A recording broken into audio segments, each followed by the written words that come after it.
एक ऐसा नाम जिसे सुनते ही इतिहास का हर सफा कांप उठता है। एक ऐसा शख्स जिसे दुनिया ने रहम से खाली कहा, और एक ऐसा फतेह जिसके घोड़ों की टाप से पूरी दुनिया हिल गई। लेकिन क्या हो अगर मैं तुम्हें कहूं कि इस खौफ के पीछे एक ऐसी कहानी छुपी है जो तुमने कभी सुनी ही नहीं।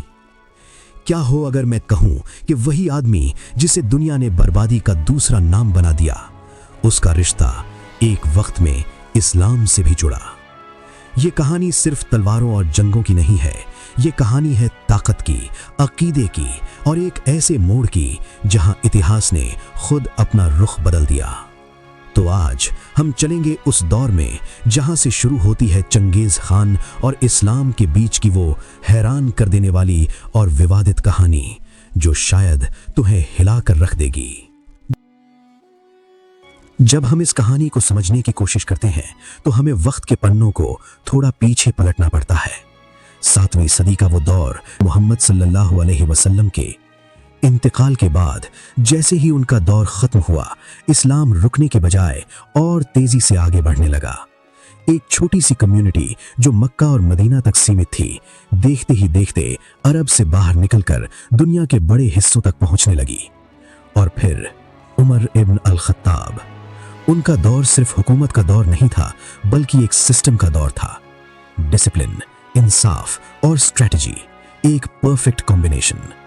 उन्हीं के जमाने में एक ऐसी जगह फतेह होती है जो सिर्फ जमीन का टुकड़ा नहीं थी बल्कि 3 बड़े मजहबों के लिए एक मुकद्दस मरकज थी, यरूशलेम। लेकिन यहां सबसे दिलचस्प बात क्या थी? ना खून की नदियां बहीं, ना शहर तबाह हुआ, बल्कि एक अमन का समझौता हुआ जो आज भी इतिहास के सुनहरे पन्नों में लिखा जाता है। और फिर आता है राशिदुल खिलाफत का दौर। अबू बकर, उमर, उस्मान और अली, 4 नाम लेकिन एक मिशन। ये वो लोग थे जिन्होंने सिर्फ तलवार से नहीं बल्कि अपने किरदार, अपनी लीडरशिप और अपनी सादगी से लोगों के दिल जीत लिए। एक तरफ बिजेंटाइन एम्पायर, दूसरी तरफ पर्शियन एम्पायर। दोनों उस वक्त के सुपर पावर थे। लेकिन धीरे धीरे इतिहास ने एक अनदेखा मोड़ लिया और मुसलमान, जो कल तक एक नई ताकत थे, आज दुनिया के सबसे बड़े सुपर पावर बन चुके थे। सोचो जरा, एक ऐसी तहरीक जो रेगिस्तान से उठी, कैसे दुनिया के 2 सबसे बड़े एम्पायर को चुनौती देने लगी। यहीं से शुरू होती है वो कहानी जहां इस्लाम सिर्फ एक मजहब नहीं बल्कि एक ग्लोबल पावर बन चुका था। लेकिन कहानी यहीं रुकती नहीं है। जब एक ताकत बहुत तेजी से बढ़ती है तो उसके अंदर भी बदलाव शुरू हो जाते हैं, और यही हुआ राशिदुल खिलाफत के बाद। अब इतिहास में एंट्री होती है उमैयद खलीफेट की। उमैयद हुकूमत ने एक ऐसा काम किया जो उस वक्त किसी ने सोचा भी नहीं था। उन्होंने इस्लामी सल्तनत को सिर्फ अरब तक सीमित नहीं रखा बल्कि उसे 3 महाद्वीपों तक फैला दिया। स्पेन से लेकर सेंट्रल एशिया तक एक ऐसा विशाल एम्पायर जो उस दौर में दुनिया के सबसे बड़े एम्पायर में से एक बन चुका था। लेकिन हर कामयाबी के साथ कुछ कमजोरियां भी आती हैं।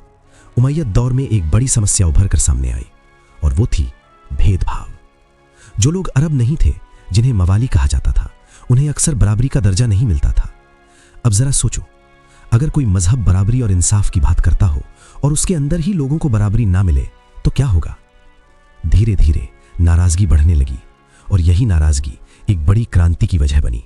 और फिर इतिहास एक और बड़ा मोड़ लेता है। अब्बासिद खलीफेट की एंट्री होती है। अब्बासिद्स ने सिर्फ सल्तनत नहीं संभाली बल्कि पूरे सिस्टम को बदलने की कोशिश की। उन्होंने कहा, इस्लाम सिर्फ अरबों के लिए नहीं बल्कि हर इंसान के लिए है। नॉन अरब्स को बराबरी का हक दिया गया। नए लोग, नई सोच और एक नया दौर शुरू हुआ। और फिर एक शहर जो सिर्फ एक राजधानी नहीं था बल्कि दुनिया का सबसे बड़ा इल्मी सेंटर था, बगदाद। यहां बना एक ऐसा जगह जिसका नाम था हाउस ऑफ विजडम। सोचो, एक ऐसी लाइब्रेरी जहां दुनिया भर का ज्ञान इकट्ठा किया जा रहा था। ग्रीक, पर्शियन, इंडियन, हर सभ्यता की किताबों का अनुवाद हो रहा था। मैथमेटिक्स, एस्ट्रोनॉमी, मेडिसिन, हर फील्ड में नई खोजें हो रही थीं। यानी जहां पहले फोकस सिर्फ फतेह और एम्पायर पर था, अब वहीं फोकस शिफ्ट होकर नॉलेज, साइंस और तरक्की पर आ चुका था। यह वो दौर था जब इस्लामी दुनिया सिर्फ एक सुपर पावर नहीं बल्कि दुनिया की सबसे बड़ी नॉलेज सुपर पावर बन चुकी थी। लेकिन इतिहास की ये रोशनी ज्यादा देर तक बिना चुनौती के नहीं रही। जैसे जैसे इस्लामी दुनिया ताकत और इल्म में दोनों में आगे बढ़ रही थी, वैसे वैसे दूसरी ताकतों की नजर भी उस पर टिकने लगी। और फिर एक ऐसा दौर शुरू हुआ जिसे हम आज क्रूसेड्स के नाम से जानते हैं। यूरोप के क्रिश्चियन हुक्मरानों और चर्च ने मिलकर एक बड़ी मुहिम शुरू की। मकसद था यरूशलेम को वापस हासिल करना। अब सोचो, एक ऐसी जगह जो 3 बड़े मजहबों के लिए मुकद्दस हो, वहां टकराव होना लगभग तय था। 1099 ये वो साल था जब क्रूसेडर्स ने यरूशलेम पर हमला किया और शहर पर कब्जा कर लिया। इतिहास के कुछ पन्ने इतने भारी होते हैं कि उन्हें पढ़ते वक्त भी दिल कांप जाता है, क्योंकि इस फतह के साथ बहुत खून खराबा हुआ और एक मुकद्दस शहर जंग का मैदान बन गया। मुस्लिम दुनिया जो पहले एकजुट थी, अब टुकड़ों में बंट चुकी थी, और यही वजह थी कि वो तुरंत जवाब नहीं दे पाए। लेकिन हर अंधेरे के बाद एक रोशनी जरूर आती है, और इस कहानी में वो रोशनी बनकर आए सलाहुद्दीन अय्यूबी। उन्होंने सबसे पहले क्या किया? न सीधे जंग, न जल्दबाजी, बल्कि मुसलमानों को एकजुट करना शुरू किया। छोटे छोटे राज्यों को एक मकसद के लिए जोड़ना ये काम तलवार से ज्यादा मुश्किल होता है, लेकिन सलाहुद्दीन ने ये कर दिखाया। और फिर आता है 1187, वो साल जब इतिहास ने फिर से करवट ली। बैटल ऑफ हेटिन के बाद सलाहुद्दीन अय्यूबी ने यरूशलेम को दोबारा फतह कर लिया। लेकिन यहां सबसे बड़ी बात क्या थी? उन्होंने वही नहीं किया जो क्रूसेडर्स ने 1099 में किया था। ना बदला, ना बर्बरता, बल्कि रहम और इंसानियत दिखाई। दुश्मनों को भी अमन से जाने दिया, और एक बार फिर यरूशलेम को जंग के मैदान से निकालकर इबादत की जगह बना दिया। यह सिर्फ एक जीत नहीं थी, ये एक सबक था कि असली ताकत सिर्फ जीतने में नहीं, बल्कि जीत कर भी इंसान बने रहने में होती है। लेकिन इतिहास की ये कहानी एक बार फिर अंधेरे मोड़ पर पहुंचने वाली थी, जहां एक तरफ इल्म, तरक्की और तहजीब अपने शिखर पर थी, वहीं दूसरी तरफ दूर कहीं स्टेपीज में एक तूफान तैयार हो रहा था। एक ऐसा तूफान जिसका नाम सुनते ही शहर खाली हो जाते थे और लोगों के दिलों में खौफ बस जाता था।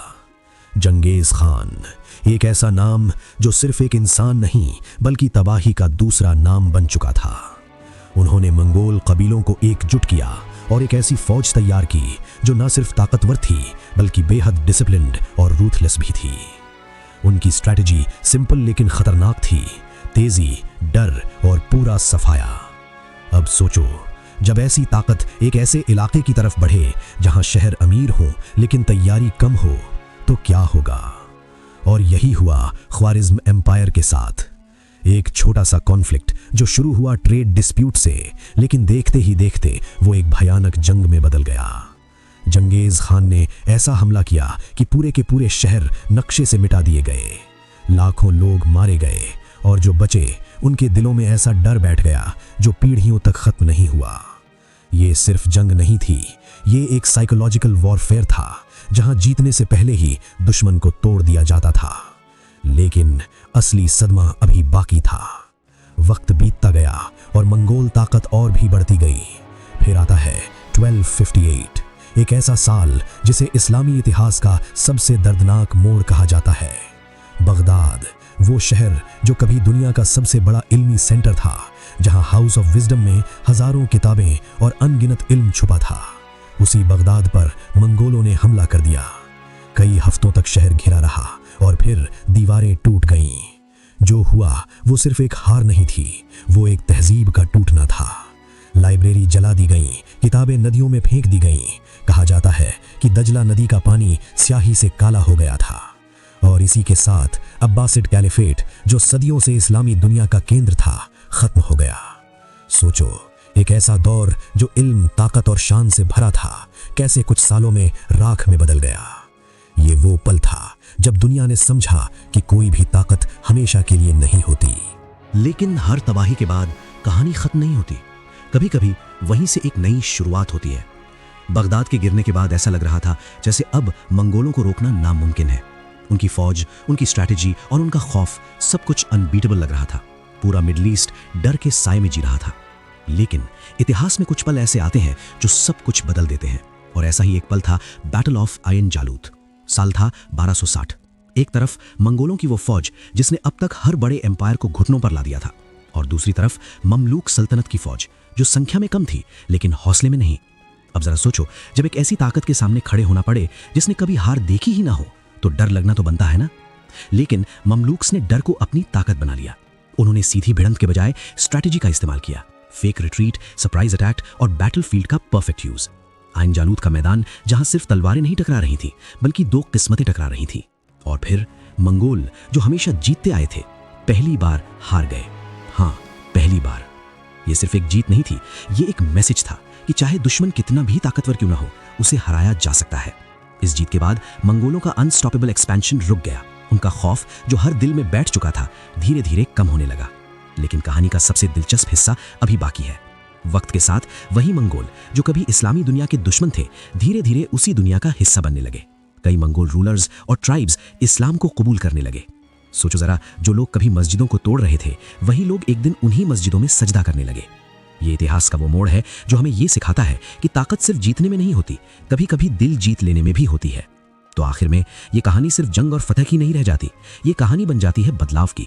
सोचो जरा, जो लोग कभी दुनिया के लिए खौफ का दूसरा नाम थे, जो शहरों को मिटा देते थे, आखिर वही लोग एक दिन सजदे में झुकते नजर आते हैं। ये सिर्फ इतिहास का एक मोड़ नहीं है, ये एक बहुत बड़ा सबक है कि तलवार से तुम जमीन जीत सकते हो, लेकिन दिल सिर्फ सच, इंसाफ और अच्छे किरदार से ही जीते जाते हैं। मंगोलों का इस्लाम को अपनाना यह हमें दिखाता है कि वक्त के साथ सब कुछ बदल सकता है और सबसे सख्त दिल भी एक दिन सच को पहचान सकता है। और शायद इसीलिए इतिहास हमें सिर्फ अतीत नहीं बताता, वो हमें आईना दिखाता है। आज भी सवाल वही है, ताकत बड़ी है या सच? अगर आपको ये कहानी पसंद आई और आप ऐसी ही गहराई वाली, दिल को छू जाने वाली हिस्ट्री स्टोरीज देखना चाहते हैं, तो वीडियो को लाइक जरूर करें, अपने दोस्तों के साथ शेयर करें और चैनल को सब्सक्राइब करना बिल्कुल मत भूलिए।